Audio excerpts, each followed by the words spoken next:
Oh, what a beautiful morning. Oh, what a beautiful day. I got a wonderful feeling. Everything's going my way.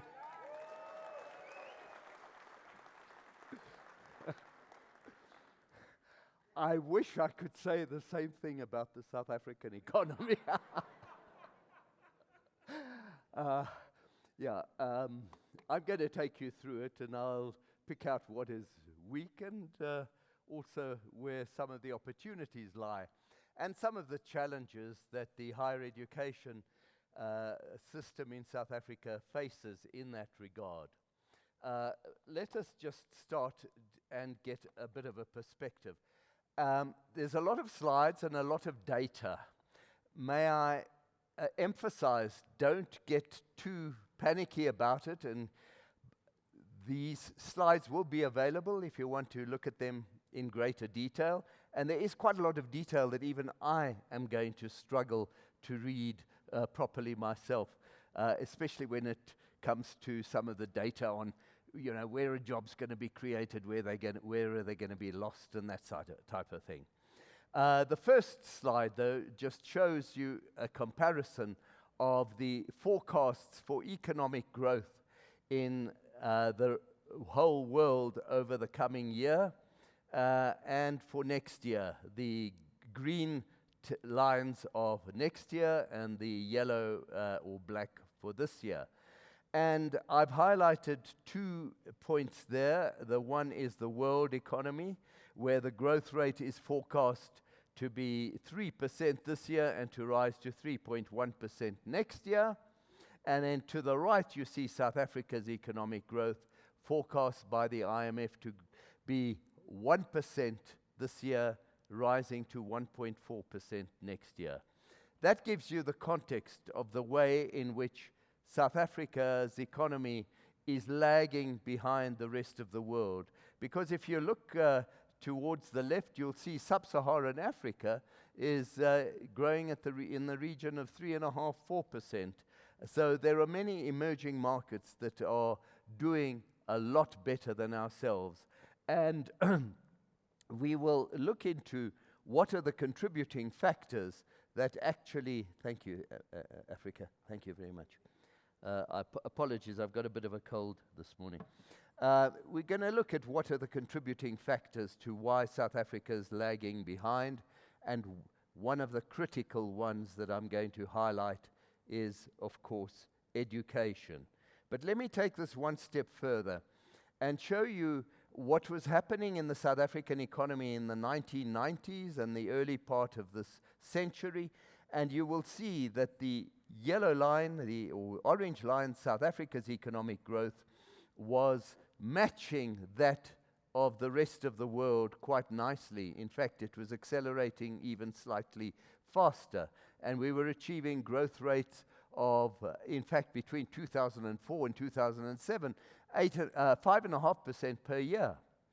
And then suddenly there was a really seminal event in South Africa. I don't think people recognize the extent of its importance. And that was on the 16th of December 2007.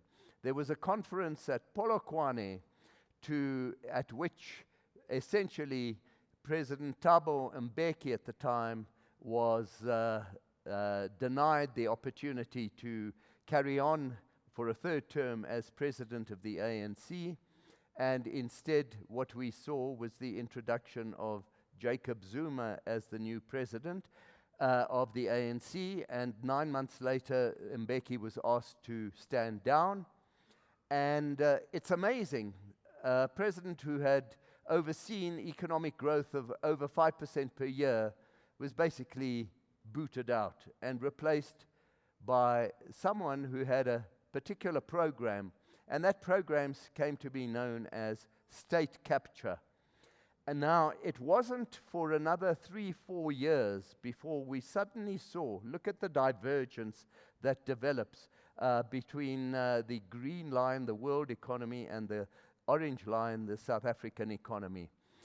essentially it took about 3-4 years for South Africa's institutions to be emaciated sufficiently to start having a real negative impact on economic growth.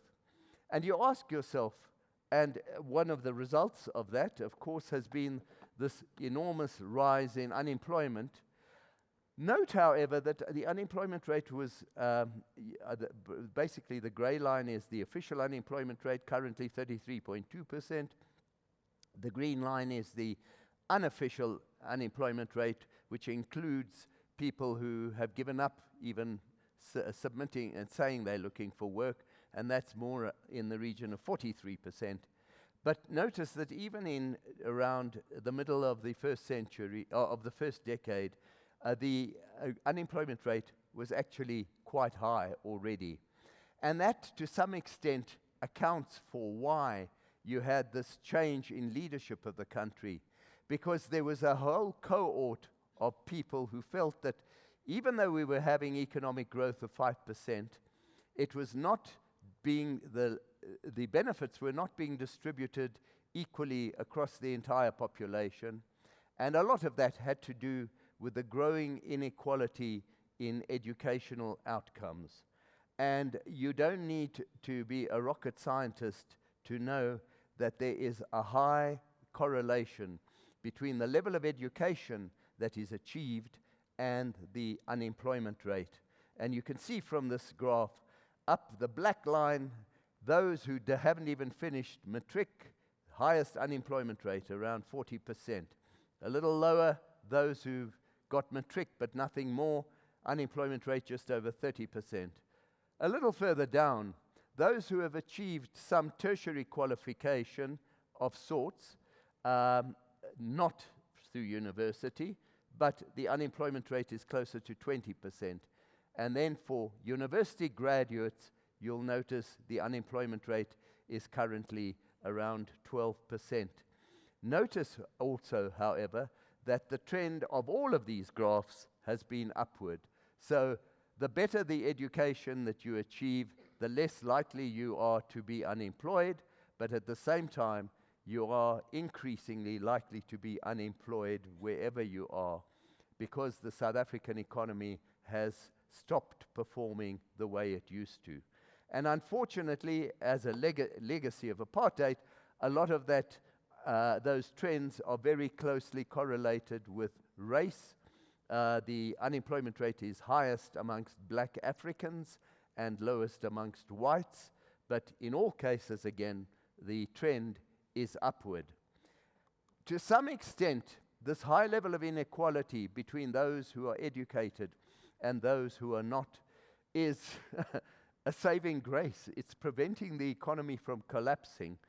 This is maybe a little complicated, but if you want to study it after, let me summarize it and say that as a result of the high level of inequality, 85% or so of what is spent in the South African economy is spent by just that small cohort of graduates and educated people who have a job and add value, and have a job because they can add value to the economy.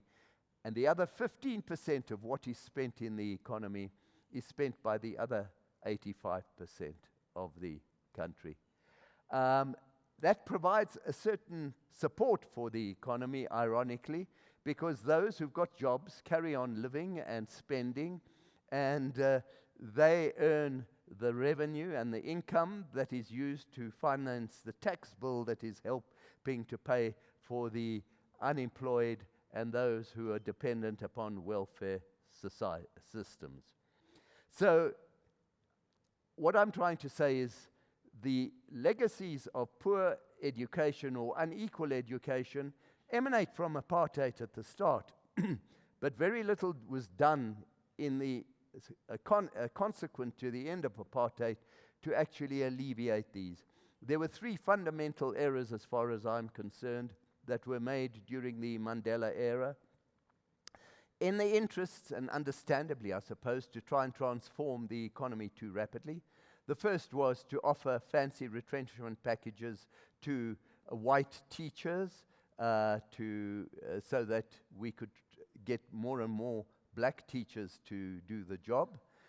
The trouble with that was that it killed the opportunity for skills transfer over ensuing years.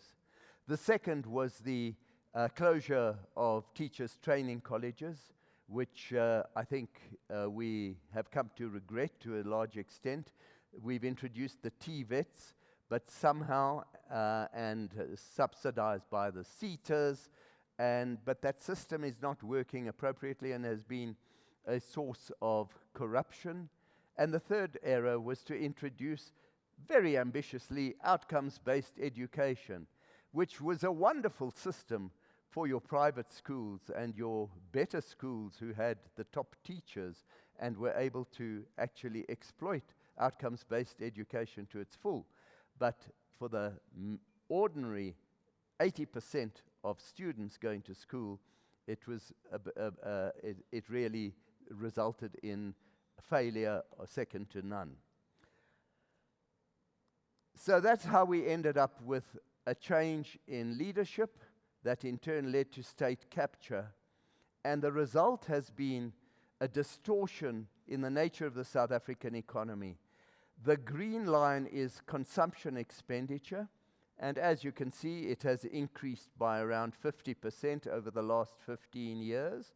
People are still managing to consume, but, and this is what is worrisome, capital investment has fallen continuously. Obviously, the big drop in the middle there in 2020 was COVID, but you can see that capital investment is down massively compared with where it was previously.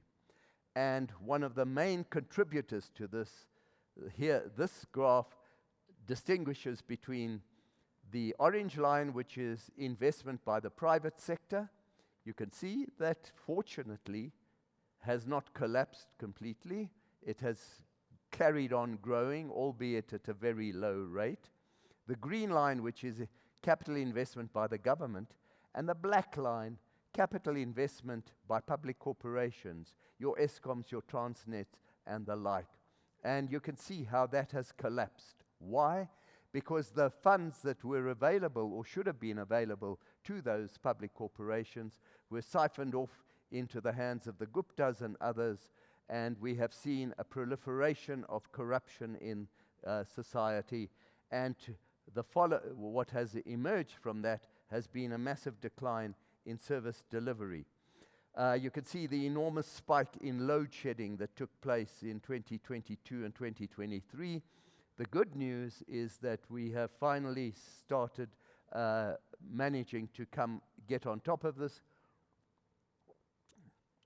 And you can see how load shedding has dissipated to some extent. But it doesn't end there. The next slide will show you two. On the left-hand side, especially the red line, shows you the amount of water wastage that is taking place. And on the right-hand side, the decline in our rail network, the black line, which has compelled us to transport more and more stuff through the road. And this emaciation of our infrastructure has resulted in a seminal decline in the productive sector of the economy. I showed you earlier how consumer spending in the last 15 years has increased by around 50%. In contrast, mining production has fallen by about 25%. And on the right-hand side, manufacturing production since about 2016 has also declined by around 10%. The productive side of the economy has been losing out badly. There are, of course, other factors that have contributed to this, notably the nature of our educational outcomes that have focused so much on the soft skills rather than on mathematics and technical skills that are so critical. Nonetheless, a year ago, suddenly one saw that there were a new element of hope that existed in the country with the end of load shedding and with the formation of the Government of National Unity. and people started getting excited about the GNU. The idea was that here we are, a manifestation of democracy in motion, like nowhere else. And by the way, even now, we are really a poster child for the way democracy works compared with what we're seeing now in America, how democracy is really starting to take a knock. Secondly, there was a feeling that with more parties in government, there would be oversight of one another, and we would see a reduction in the incidence of corruption and state capture. Thirdly, people, one side of the of the population started getting excited that we would now see a greater collaboration between the public and private sectors, and that would also spark higher economic growth. We saw some changes in the ministries that gave people some encouragement that some new ministers were in place that were probably more capable than the old ministers. And finally, because of the nature of the tie-up, there had been a fear prior to the formation of the GNU that you would get some populist elements in the economy taking over, and they would start spending government money at random and result in massive fiscal problems. And now, the way the GNU was configured, the opposite would occur, and we have seen the attempts at the maintenance of fiscal rectitude. And the markets liked this, and the rand rose, strengthened. And one of the benefits of that has been that inflation has fallen now down to 3.5%.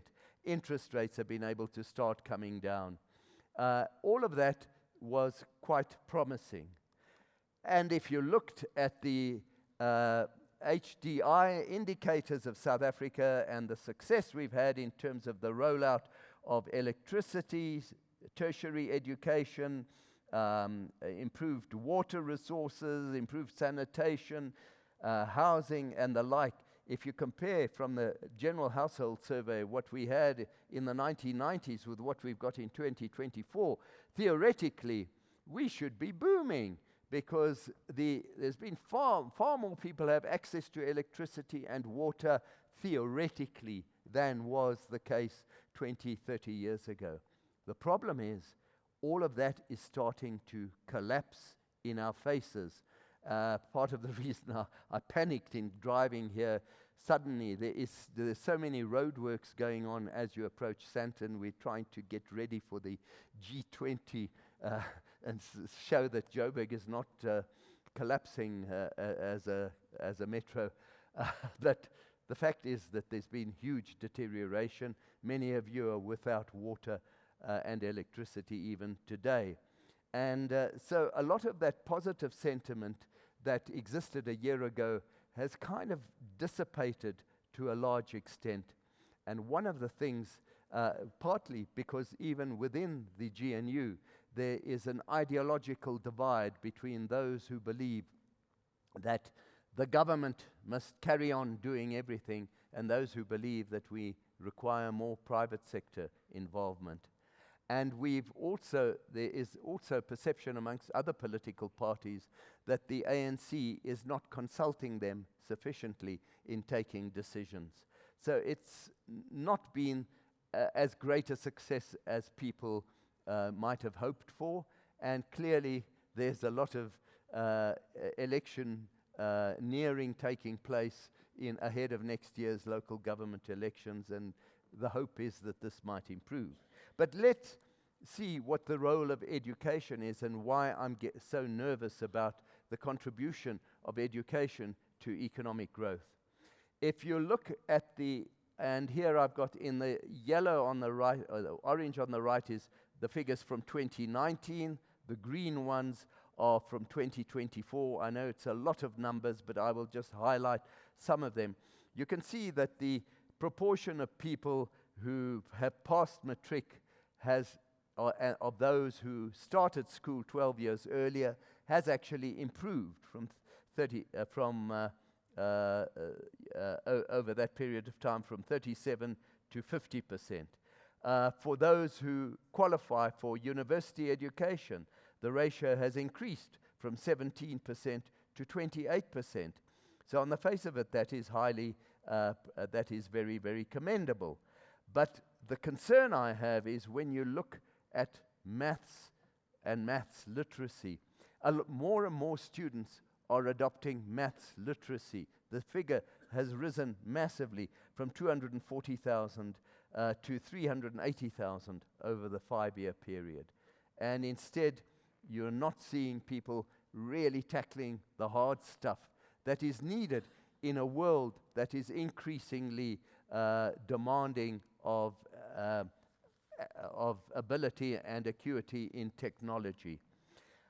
In particular, only 14% of those who began school 12 years ago managed to pass maths. In other words, get 1 out of 3 sums right, 30% or more last year. And even worse than that, just 4%, 1 in 25 of those who started school 12 years earlier managed to get 60% or more for maths in matric, proper maths. And if you want to, with maths literacy, the figures, you adjust them. Also, the outcomes were not that fantastic. 31% only of those who wrote maths literacy passed maths literacy, and just 1% actually got 80% or more. So you can see, with such a low throughput of people who can do maths and science properly, we're in the public school system, we have massive challenges. Admittedly, we have a very capable private school system that has evolved, and we see, but it's tiny compared with the public school system. Just 16,000 write the IEB compared with 705,000 writing the National Senior Certificate. And of course, the pass rates in IEB and those who do quite well in maths is that much higher. On the positive side, you can see that little by little, the number of people going to university has increased, but it's only increased by 12% over the last 14 years.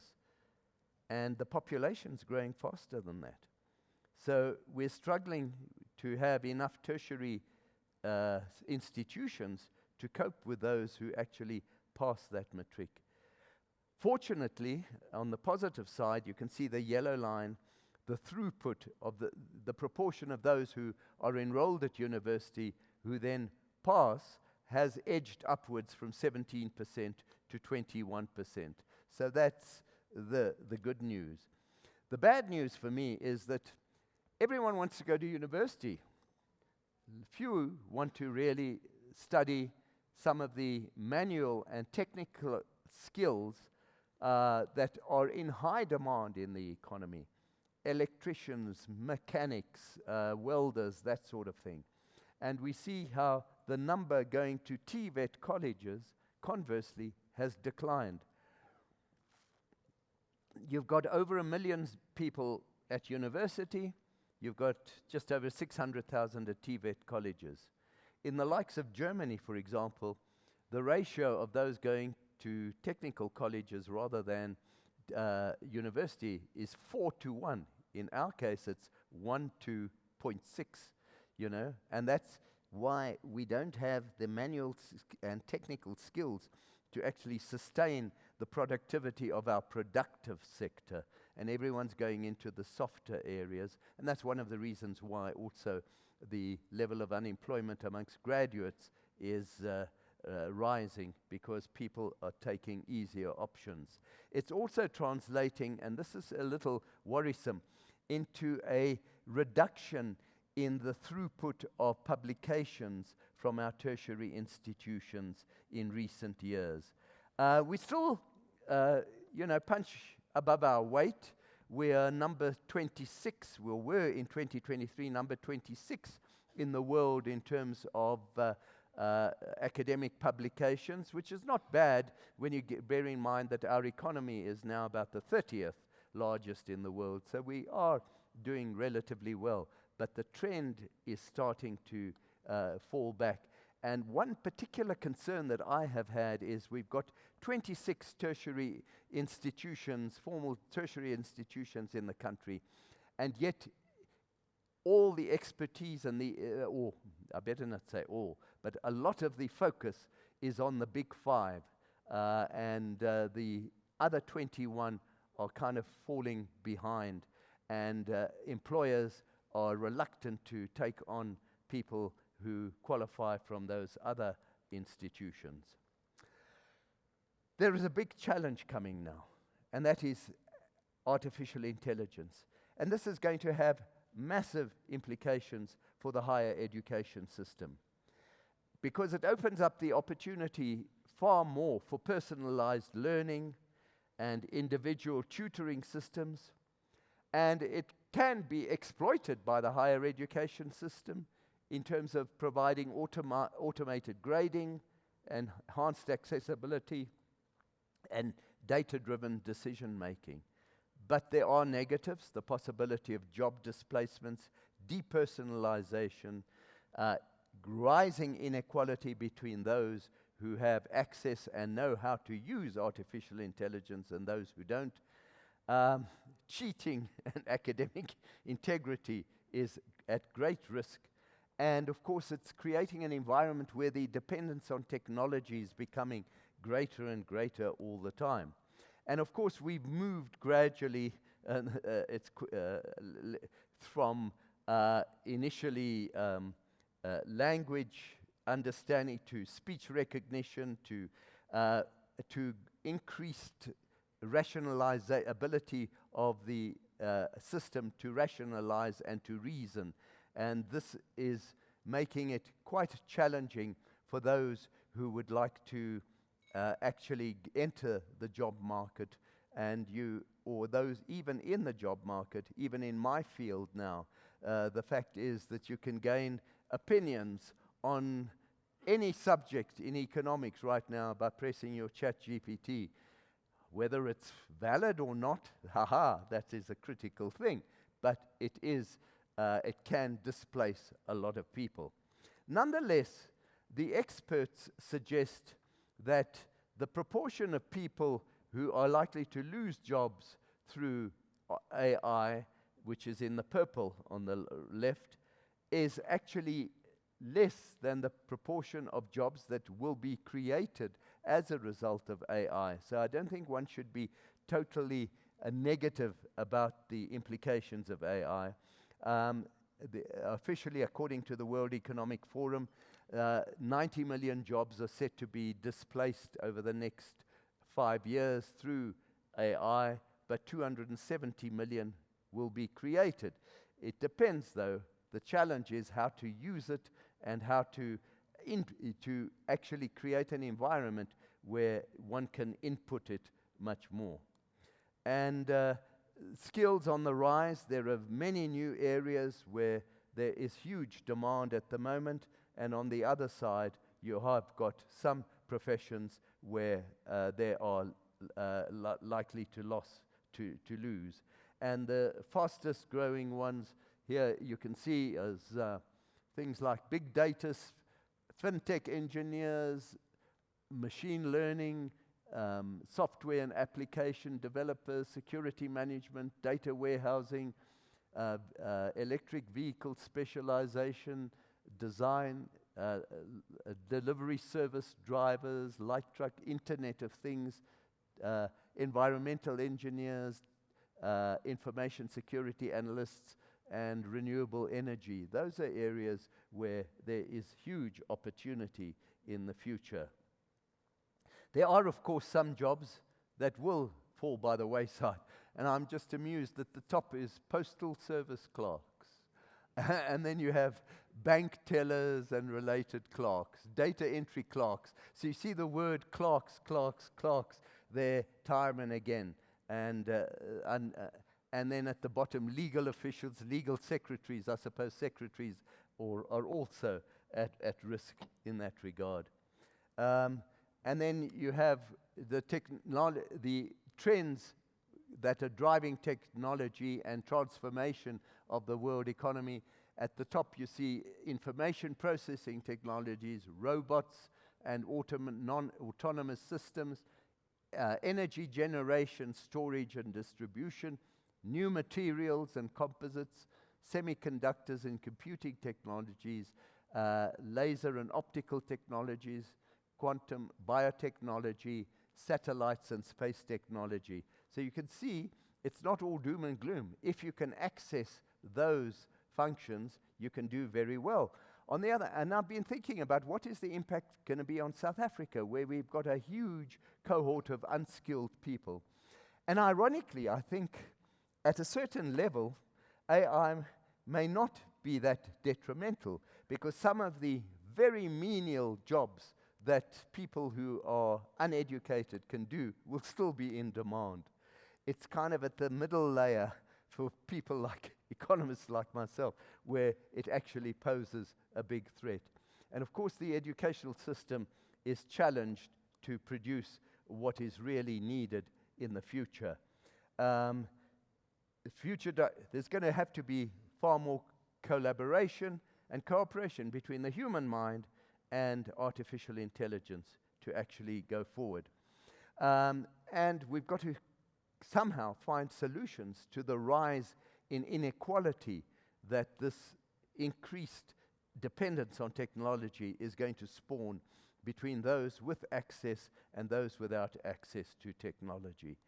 The US at the moment is investing massively in AI technology. But as of now, and as a consequence, we're seeing stock markets, especially the big tech companies, just soaring ahead to new highs, despite massive problems being created by the Trump administration that I'm going to allude to just now. But notwithstanding that, we see the share prices rising and rising, because the extrapolation is, if we're going to see all this investment in AI technology, there's going to be such huge increases in productivity around the world. To hell with the humans who might lose their jobs. We'll find ways of dealing with that. But there is no certainty yet as to whether all of this AI will generate the kind of outcomes that we want. So it's still a very uncertain environment, but it is changing at an incredible rate. Now, the big challenge for our younger people in South Africa is, do we have access to the tools to use this technology? And the good news is that the number of internet users has risen to 45 million out of a population of 64 million. That's not bad by international standards. In fact, it's more specifically, you can see this, which shows you the use of mobile telephones to access the internet compared with other countries. And you can see South Africa is the fourth highest. At the top is Ghana, Philippines, Brazil, who are higher than us. But we do have a lot of youngsters who have access to the internet through their mobile phones. And with a lack of education, there's a massive challenge that could be exploited to use this telephony and the internet to actually start developing their skills far more effectively, even outside the tertiary education system. The problem is that when you look at surveys undertaken of what are the main uses of the internet by South Africans, number one is social networking, then entertainment, online banking, and right at the bottom, last, is learning. So this is a huge challenge that we actually need to confront. The other challenge is, of course, the divide within our country between the cities and the rural areas. Access to technology is so much greater in the likes of Gauteng and some of the more urban centers of society. We've got to overcome that. There are other challenges and I get worried about what I see happening in the world at the moment. The Trump administration imposing all these tariffs on imports from other countries, just to put it into perspective so that you don't panic. And I'm actually raising this because it's high-profile stuff that you're seeing in the media right now all the time. And that is that South Africa is not being lambered with the highest tariffs of all countries. You will notice that the likes of Laos, Myanmar, Brazil, India, Switzerland are all saddled with tariffs of nearly 40% or more. So our 30% tariffs are not anywhere near as great. But what is of concern is on the right-hand side. You can see how the level of import tariffs by the United States has risen to its highest level in almost a century. And I think that there's going to be a lot of pain that might ultimately emerge from this. Potentially, it could raise inflation around the world and reduce economic growth massively.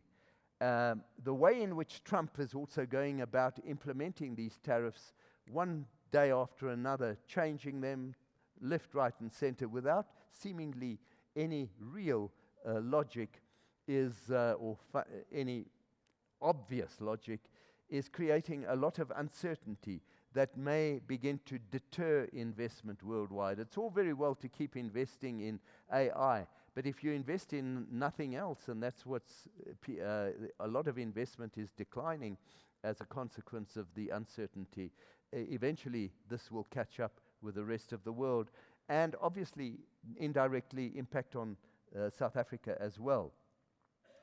It's also resulting in what we're seeing is increased polarization from the Trump administration. He's alienating erstwhile allies, and even within his own country, you're seeing this huge polarization. And we're not seeing it only in America. We're seeing it in Britain, in France, in the Netherlands. They're protesting ultra-right, ultra-left, and we're seeing that divide. You know, amazingly, South Africa's coping with that so much better than is the case in other countries in the world. What's also worrisome about Trump is a massive amount of taxes that he's cutting, but at the same time cutting a whole lot of social services to cater for that, and that has led to this impasse that we're seeing right now where he can't get acceptance for any further increase in the US government to borrow money unless he retracts some of these moves that the Democrats are demanding. It's got an indirect benefit for South Africa, ironically. One of these is that the dollar has weakened a lot. That has contributed to the rand strengthening, which in turn is helping inflation come down and interest rates coming down. And also, we are seeing a huge increase in price of gold and the price of platinum, and that is obviously also going to benefit South Africa in the short term. I just want to say that the one other very negative impact that we are seeing from the Trump administration is the cut of aid to a lot of research, and especially research in critical healthcare that's taking place at South African universities at the moment. For me, that is possibly the most detrimental impact of what he's doing. Everyone's getting gummed up with these import tariffs. But let me put it into perspective. It affects no more than 3% of our total exports. Yes, because the US has exempted platinum group metals, chromium, titanium, manganese. It needs those. Those are not, and gold, those are not being subject to import tariffs. There are some sectors that are going to feel the pinch. Automotive undoubtedly has already felt it. Citrus, wine, table grapes, and macadamia nuts. Those are the key ones. But even there, this may be a blessing in disguise because it is forcing South Africa to look for new markets. And I saw a wonderful quip 2 days ago that Canada has banned all imports of wine from the United States. And there's a great hole that South Africa can try and fill there. So we see the rand strengthening. Look how it's 3 years ago we nearly hit 20 rand to the dollar, and today we're at 17.25. We've strengthened quite a bit after that long decline through most of the last decade. That has helped the inflation rate to fall down to 3.5%, near the lower end of our inflation target, and that in turn is opening the gap for us to cut interest rates. The Reserve Bank is trying to target a lower rate of 3% in order to influence inflation expectations, to try and get businesses to reduce the extent to which they raise tariffs, to try and get public sector institutions and municipalities to increase their rates, and Eskom to, try and persuade them with a lower inflation target, don't raise your rates so much. And then to persuade trade unions, guys, don't ask for 6 or 7% when the inflation rate is 3%, 3.5%. Will they succeed or not? Not quite clear at this stage. So I can't be dogmatic about how many more interest rate cuts there might be. Our original projection was there'll be one further 0.25% cut probably in January. But if indeed the Reserve Bank succeeds in influencing inflation expectations downwards, they reckon that we could get interest rates falling by another 1% over the coming year. And that's also partially good news. But that's all short term. The real fundamental challenge from a longer term point of view for South Africa is to get rid of corruption and state capture, and secondly, to improve educational outcomes and to try and prepare our workforce for an economy that is increasingly going to need technological skills. And people, we need the people for that purpose. I thank you.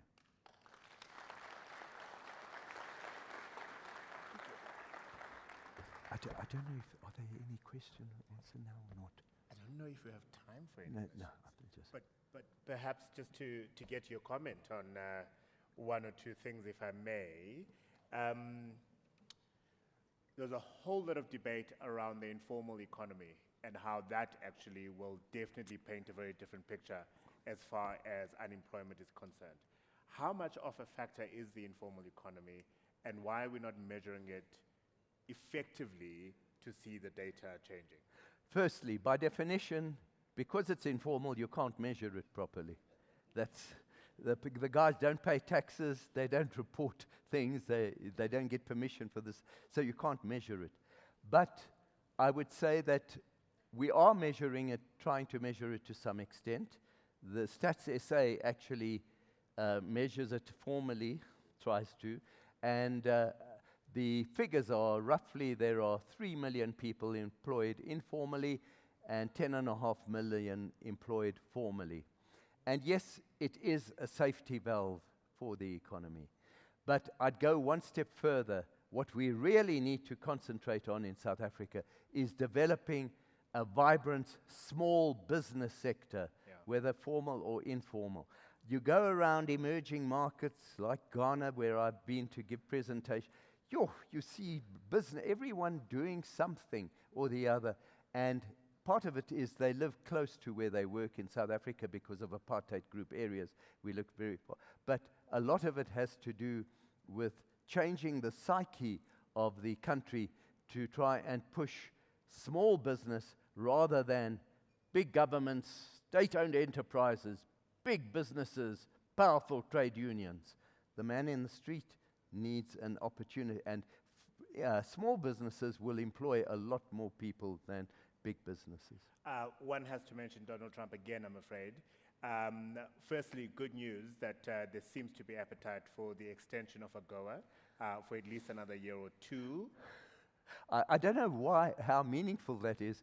If they carry on imposing a 30% surcharge on our imports and they get rid of AGOA, AGOA says no imports. So there's a total contradiction between the two, and they haven't told us which one's going to win out. And on that 30% surcharge, I think the 11th of October is a date when the Trump administration will be arguing in front of the Supreme Court that the piece of legislation he used to enact the tariff increases is something that he can use. Obviously, a lower court has decided not. Should his administration lose, is this going to mark sort of instability as far as policy is concerned in the Trump administration? And what impact will that have on South Africa? Oh, I think there is already a lot of instability in the Trump administration. What is also unclear is that, even if they get rid of 30%, there is a blanket 10% tariff right now by the US on all imports. Clearly, if that gets overturned and they've got to remove even the 10%, then I think the world economy might suddenly take a big jump again, and some of the uncertainty might disappear, but it'll be very, very traumatic, actually, for the American political system. And that is what is worrisome from a longer-term point of view. Round of applause for Dr. Azar Jammine, please. Thank you very much. And thank you for that serenading when you started. You set a new bar as far as the conference is concerned.